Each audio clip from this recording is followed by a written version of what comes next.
Hello everyone and welcome back to Xbox Nation. My name is Fletcher and this is actually the first video of the 12 days of Xbox Nation, and I thought we would kick it off in style by looking at 15 essential Game Pass games that you definitely need to put on your radar for 2026. There are honestly a ton of games coming our way, and 2026 is actually looking and sounding like one of the best years in gaming so far, and somehow even better than this current year. Just to also let you know, as part of this whole sort of 12 days of Xbox Nation event which I'm currently running, I will also be giving away a game every single day on these videos, alongside two $20 gift cards on Christmas Eve to wrap it all up. So definitely stay tuned, and all you have to do is just comment below to enter every single day. I just love hearing from you guys and girls, and let's just have some proper lovely discussions in the comment section below, especially on our lead up to this holiday period. With that though, let's just dive right into the games you need to get excited about for next year. If you remember, Armatus only got revealed as an Xbox Game Pass title as of last month, and it's an awesome looking third-person roguelike shooter that is set in the demon-infested ruins of Paris. This one looks absolutely perfect, especially if you're a fan of frantic shooters and brutal combat. In each run, you essentially wield your scythe and gun of your choosing against brutal demons that are really hell-bent on your destruction. To overcome them, you must evolve your combat style with powerful celestial abilities and passive enhancements. It really does remind me of a cross between Returnal and Remnant 2, and if that really is the case, then really sign me up for this one as soon as possible. I think if they really nail that combat edge, especially when it comes to its release, then we could see an absolute gem on our hands next year, and it's just so great seeing it come day one to Xbox Game Pass. Roguelikes are certainly looking like another big staple in 2025, just as we've seen this year, and I just had to highlight another incredible game coming to us, which is actually set in a time-shifting open world that's set in the post-apocalyptic Wild West. Erosion is a brand new IP, and it's built entirely in that sort of pixel voxel art style, and what that means in terms of its gameplay is that you can blow up practically everything. This one though actually brings us some pretty intense fast-paced combat as we delve into different roguelike dungeons. You can even go sand fishing if you want for buried creatures, hunt different bounties, or just try your luck in duels and hope that you don't perish. Even then, you can just race trucks through the salt flats, which looks pretty incredible as well. This also includes a ton of quests for you to unlock different permanent upgrades and ultimately reshape the future, and it looks fantastic. Xbox Game Pass has a real knack lately of bringing us some insane indie gems, and I just cannot wait to get my hands on this one very, very soon. You all must know by now, but I'm a massive fan of racing games, and I've played so many over the years, but one franchise that still sits at the top of my own personal list is Forza Horizon. We are still waiting to see a little bit of gameplay even regarding Forza Horizon 6, but it's now been officially confirmed for 2026. Of course, we do know that this one's going to be set in Japan, and will be the largest open world in a Horizon game to date. The devs over at Playground even stated that this one is a step above the older games, especially as they've had so much more time to make it the best entry possible. It was stated in a recent podcast as well by Matt Booty that we will be getting a developer direct this January with Playground being present, so I do fully expect we'll see more of Forza Horizon 6 within the next month. I might as well continue though with my little glaze of Playground games, because it's being heavily implied as well that Fable will also be arriving next year, and I do bloody hope that really is the case. It has been quite a while since this one was actually originally revealed, and it makes sense that we might get to see more along with a release date sometime next year. The alpha footage that came out a few months back now looks pretty incredible, and visually I'm just so shocked of how good it looks. I'm kind of hoping we can also customize our very own hero like we did within the previous entries, and honestly I don't think it'll go down well if that isn't the case. Again, it was rumoured that this one could show up within the Dev Direct this January, and that would be a cracking start to the 25th Xbox anniversary celebrations if that was the case. Would you like to see Fable arrive in 2026? I'd be keen to hear your thoughts on it in the comments below. Replaced still has some of the best pixel art direction that I've ever seen within the gaming sphere, and everything that I've seen so far is really hyping me up for this stunning action game. That sort of dark and gritty tone is utterly phenomenal, and the level design definitely looks pretty. Replaced though is looking to combine cinematic platforming elements alongside pixel art and free flow combat with a very deep engaging dystopian story which is set within an alternative version of the 1980s. If you remember though, the game has had multiple delays, but the devs have finally given us a fixed release date a couple weeks back now, and that's for March of next year, and I just cannot wait to dive headfirst into the mysteries around Phoenix City. I am really intrigued to also see how the devs have implemented the melee and range combat, as it sort of gives me a kind of Batman Arkham vibe with its fluidity, but that 2.5D format definitely makes me wonder how good it's actually going to be. So far though, it looks pretty great, and finally almost here after all of those delays.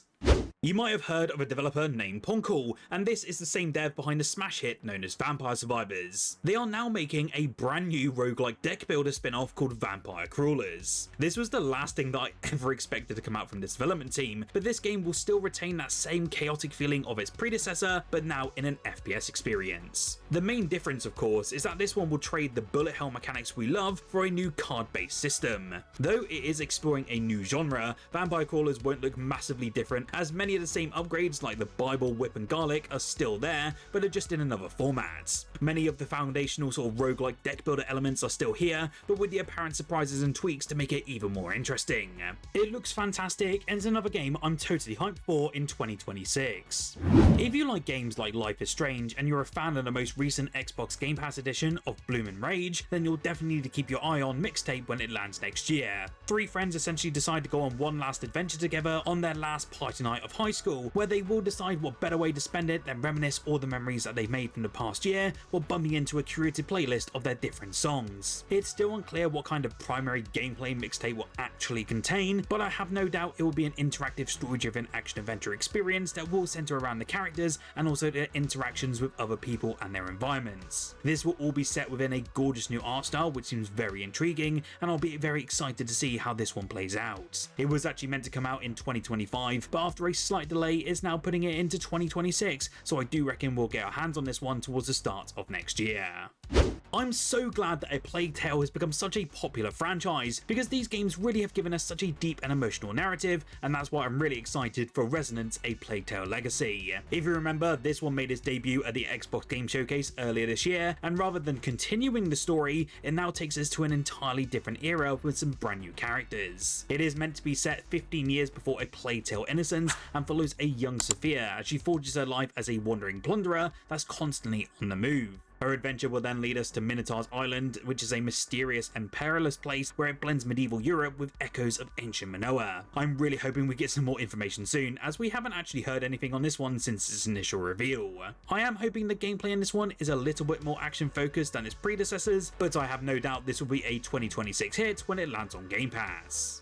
If you managed to catch my video yesterday where I covered the Game Awards announcements, you might be aware that Xbox have now confirmed that Gears of War E-Day is definitely landing onto Xbox and Game Pass in 2026. I am beyond bloody hyped for this entry, especially after I completed the mainline games earlier last year, and I really do hope they nail going back to those traditional roots. I want to see a more horror-focused Gears, because the original games in that trilogy really nailed the tone and dread that you really come to expect from this franchise. I suspect we'll also have multiplayer attached, but we literally don't know anything at the moment other than the fact that it's a prequel and it's set in the pivotal Emergence Day. I reckon this will be another game that will be shown off in January due to the Xbox Developer Direct, so do stay tuned to the channel and subscribe, as I will cover all of the information as it drops. One announcement really shocked me earlier this year, and that was for the reveal of the new Super Meat Boy. It is actually being developed this time by a different developer, and they're essentially taking Team Meat's indie darling but into the third dimension. Of course, Super Meat Boy 3D is exactly what you love about the series. It's a challenging platformer where you'll be guiding a cube of meat on a mission to rescue his bandage-made girlfriend, and that's all from a villainous fetus in a jar, but now in a 3D setting. From stuff like wall jumping through buzzsaws, collapsing caves, and dying countless times along the way, it looks pretty great. There also seems to be a lot of old school charm alongside the fast-paced gameplay, and I'm really looking forward to seeing how the devs transition this franchise from that 2D to 3D element. It is slated to come out in early 2026. I just hope it's a really decent platformer, as we need way more within that genre. It is official, a Halo Combat Evolved remake is coming in 2026, and the newly rebranded Halo Studios is now calling it Halo Campaign Evolved. Essentially, this will be a faithful yet modernized remake of Halo Combat Evolved's campaign, featuring stuff like high-definition visuals, updated cinematics, and what they're saying is refined controls. What's more, this updated version of the original Halo will actually feature some brand new content, which is great to see, but it'll be in the form of 3 brand new prequel missions featuring Master Chief and Sergeant Johnson. As is evidenced by the official title though, this new Halo remake is purely single player, so there'll be no multiplayer component to this release, which absolutely sucks. I'm just hoping they don't mess this one up. Of course, this is 343 Industries, they're just being rebranded, and I really don't want them to mess up one of the best Halo campaigns we still have to this day. Announced at the Xbox Partner Showcase about a month ago or so now, we actually got the reveal of Echo Generation 2, and this is the sci-fi deck building RPG that uses a really pretty interesting voxel art style. I have delved deeper into this one because I absolutely adored the first game, and apparently the sequel will lean considerably further into its supernatural elements, and it's also scaling beyond the borders of the first game's small town setting to actually explore worlds and galaxies, bending time and space to tell an all-new and all-encompassing story that is larger, darker, and way more violent. If you remember, the original game left Game Pass, I believe about 3 years ago now, but it's frequently on sale for less than $10 if you want to catch up with it. That being said, it seems as though the newest entry will be accessible even if you haven't played this one before, which I love to see, but I do reckon this will be a true hidden indie gem of 2026, and if you love turn-based games, this is going to have to be on your radar. It is definitely the year of sequels, and keeping in the realm of indie games for a little bit, we also have Planet of Lana 2, and this was a real surprise, especially for me personally. Once again, we will join Lana and her lovable companion on another adventure, and this one actually takes them to the depths of Novo, where an ancient mystery will unfold. As the pair explores the depths, a new threat is said to put their special bond to the test and really force Lana to confront her destiny. On your journey, you can of course expect a wide range of physics-based puzzles to solve, alongside some challenging action sequences that do require you to master Lana's new wall jumps and even run slides. To be honest, I never really expected a massive visual upgrade, and that's okay. I love the original art style, and if we're getting more of that but with more improved mechanics, then to be honest, I'm all for it.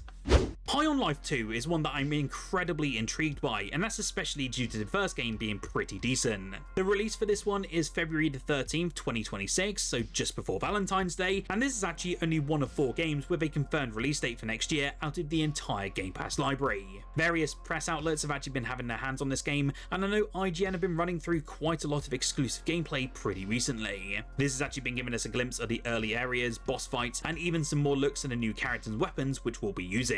It looks great, and the addition of the skateboard definitely looks intriguing to say the least, but I do hope it controls well instead of being a floating paperweight. Still, I do have some very high hopes for this newest sequel, and that's because the first was actually a very decent outing with minimal issues at its launch. Raju Kaliyuga just made an impressive debut at the Xbox Game Showcase last month as well. This is a sequel to Raji, an ancient epic, and is significantly different from its predecessor, as well as unlike anything else on the market at the moment due to the heavy Indian cultural influences. You can really feel that wonderful influence of the developer's home turf that helped shape the first game into something totally different from anything else. Speaking of which, Kaliyuga isn't just a simple follow-up either to the original story, but is a whole new game entirely with an additional playable character, new action mechanics, and most ambitiously, an entirely new third-person perspective. That transition from an isometric view to third person is a massive jump, and I'm just praying the developers really do nail it. We don't have any gameplay yet as we only have a CGI trailer, but I do expect we will see more in the coming months. As a very quick bonus today, there's a game that I also wanted to highlight, which is Clockwork Revolution, and you may be thinking, Fletch, isn't that one already coming out in 2026? Well, not exactly. The devs over at inXile are still not confirming a release date, and every single trailer for this one still states in due time, so it's all kind of a bit up in the air at the moment. We obviously had an incredibly deep dive at the Xbox Game Showcase back in June, and usually when we get these sort of longer looks, it does mean the game is relatively close to releasing. It's rumored to be coming in 2026, and with Xbox still stating this is going to be the biggest year in terms of releases, I wouldn't be surprised, to be honest. Still, I had to include this incredible looking RPG, as inXile are really cooking up a storm with this one. What game are you looking forward to on Xbox Game Pass next year? You'll have to let me know down below, and obviously if there's anything else missing you would like to see coming to the service, also let me know as well. If you do comment, it obviously enters you into the giveaway, which I will be hosting every single day as part of these 12 days of Xbox Nation, and do like this video if you did enjoy it. Make sure you subscribe as well, as I will be bringing out a ton of content over the next couple of weeks, and also make sure to check out the video on screen now as I cover the 25 brand new announcements from the Game Awards last night, which will definitely have you interested.